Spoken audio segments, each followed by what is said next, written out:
Hello, I'm Ricky Sayer. Good? Yeah? Okay, we're good.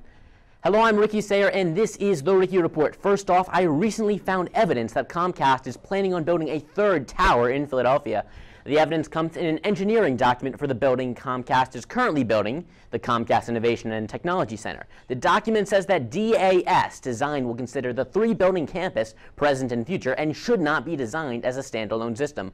What this means is that the building's wireless digital antenna system should work seamlessly with two other buildings on the Comcast campus. But at present, there is only one other building on the campus, Comcast corporate headquarters at the Comcast Center.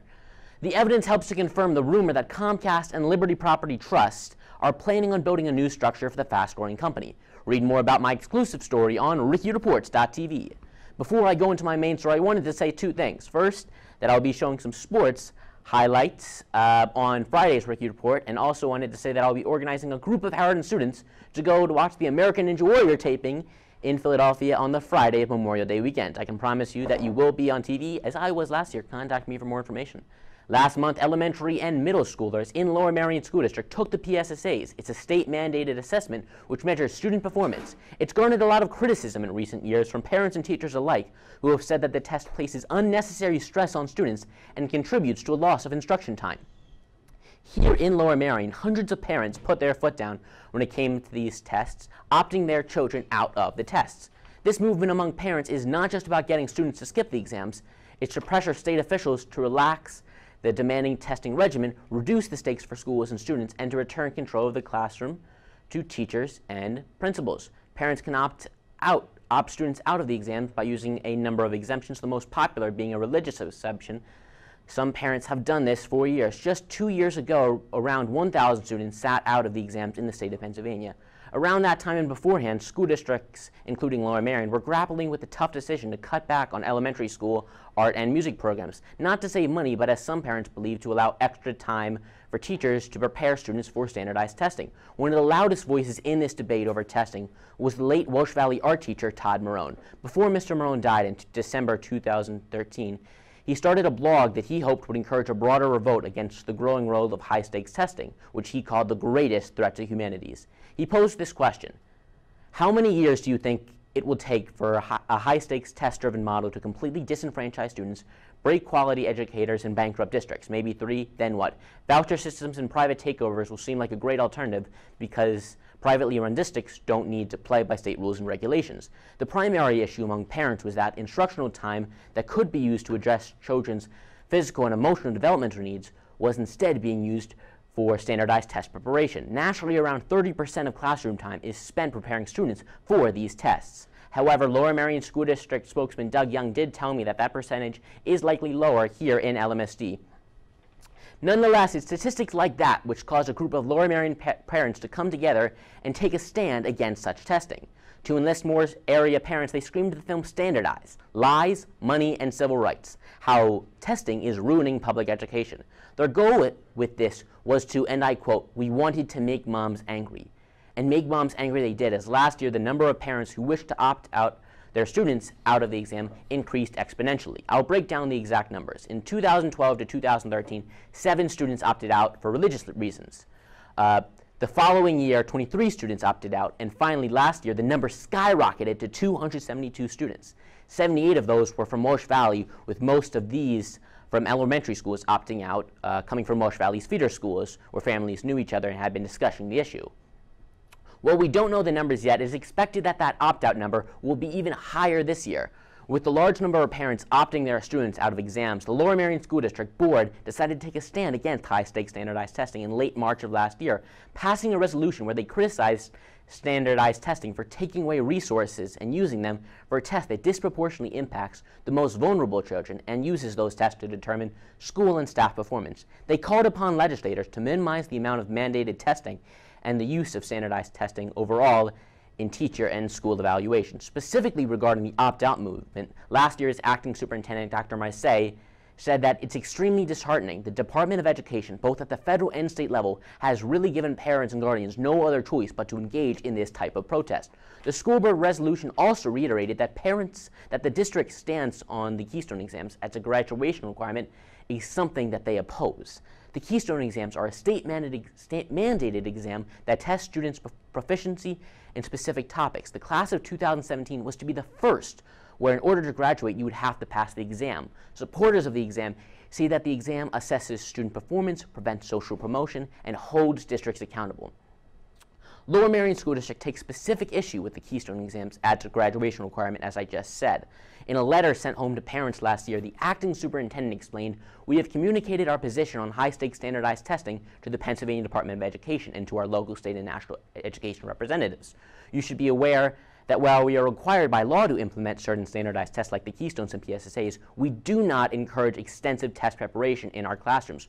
Our focus is on learning rather than test taking."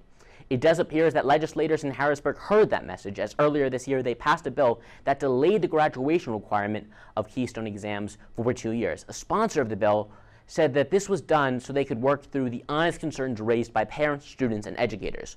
So what does that mean for students here at Harriton? Well, first of all, 11th graders, current juniors, will no longer be the first group of students that has to pass the Keystone exams as a graduation requirement.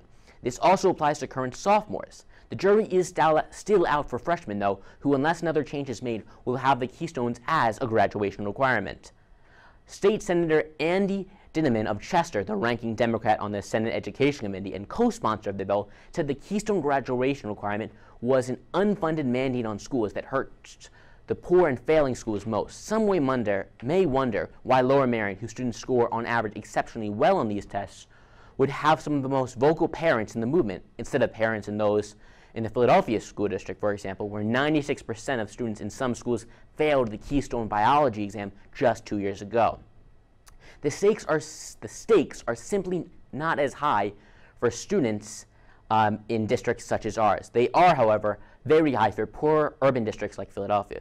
You see, schools can receive extra funding from the government depending on their performance on some standardized assessments. In Philadelphia, a school can close if they perform badly on things like standardized tests. Until recently, the anti-standardized testing movement wasn't too powerful in Lower Merion. At first, activists like Cheryl Masterman said it was hard to get parents in the mainline interested because until recently, they thought the test scores would affect the value of their homes. I do want to mention that test scores can affect ranking of schools. What changed was that there was a growing number of students who told their parents about all the time they spend on test preparation. Some civil rights activists have pushed back. They argue that tests are an important safeguard for struggling students because publicly reported test scores illuminate the achievement gap between historically underserved students and their more affluent peers. The American Civil Liberties Union wrote a letter in favor of annual standardized testing, writing that the tests protect the rights and interests of students disadvantaged by discrimination, poverty, and other conditions that may limit their educational attainment. I spoke to Lower Merion District spokesperson Doug Young a year ago to ask him about some of the issues surrounding standardized testing, specifically in Lower Merion. Well, I think this is a national movement, right? So we're one community in a much larger national conversation around high-stakes testing. And that national conversation has focused on the amount of time, the amount of money, the amount of energy. These tests can inform us in certain ways about how students are doing. But when you have so many tests and it's taking up so much time, it kind of forces you to think, are we making the best use of time? Are we making the best use of resources? Even Larry Wittig, Pennsylvania Board of Education chairman and a vocal supporter of the Keystones, said he doesn't see much value in third graders sitting through days of PSSA testing. That same sentiment about third graders sitting through days of PSSA testing is something that is shared by many organizations. One group in particular, Parents Across America, argues that high-stakes standardized testing has never been shown to improve student achievement or teacher performance. Their local chapter leader is Welsh Valley 8th grade English teacher Danielle Arnold Schwartz. As the Inquirer put it, she picked up the baton from Mr. Marone. Mrs. Schwartz, who herself has students in the district, started a blog, What's the Big Idea, Schwartzy.blogspot.com. She told the Inquirer about her concerns about the role of corporations in testing and other school matters. The article said that she told them that cities were the appetizer for corporate education reform and suburbs are the main course. I also want to mention that Villanova University recently gave Mrs. Schwartz its inaugural Teacher of Courage and Conscience Award. Now, Lower Merion Superintendent Copeland is set to meet with educational leaders from around the state to discuss the role of statewide standardized tests. He hopes the gathering will yield progress in eliminating high-stakes testing from our schools. I will end my report with part of his press release. Over the past few years, parents, educators, and elected officials in Lower Merion School District and across the country have consistently voiced their opposition to high-stakes testing for a variety of sound educational and developmental reasons. Weeks of instructional time are lost as a result of testing. Day after day of long testing hours can impact student well-being and mental health. Linking teacher performance to test results increases the pressure to emphasize test prep at the expense of more meaningful learning experiences. Perhaps most importantly, many standardized assessments have proven to be of limited use in evaluation and enhancing student achievement. To stay updated on the movement against high-stakes standardized testing, you can subscribe to Ricky Reports on YouTube and frequently visit rickyreports.tv. As soon as I got the opt-out numbers, I'll post them there. That is going to do it for this Ricky Report. For all of us here at HHS TV, I am Ricky Report. Stay informed, Harriton. Have a great rest of your day today, and have an even better day tomorrow. And by the way, this is that plant. You couldn't really see it there because it's not HD, but I'm HD. This is in HD. Oh, wow. They literally just took photos from my Facebook page and kind of posted it on this plant. This is very interesting. We have a minute left. Thank you, guys. I don't know where they went, but that is what's going to actually do it. Thank you for watching. I'll see you next time.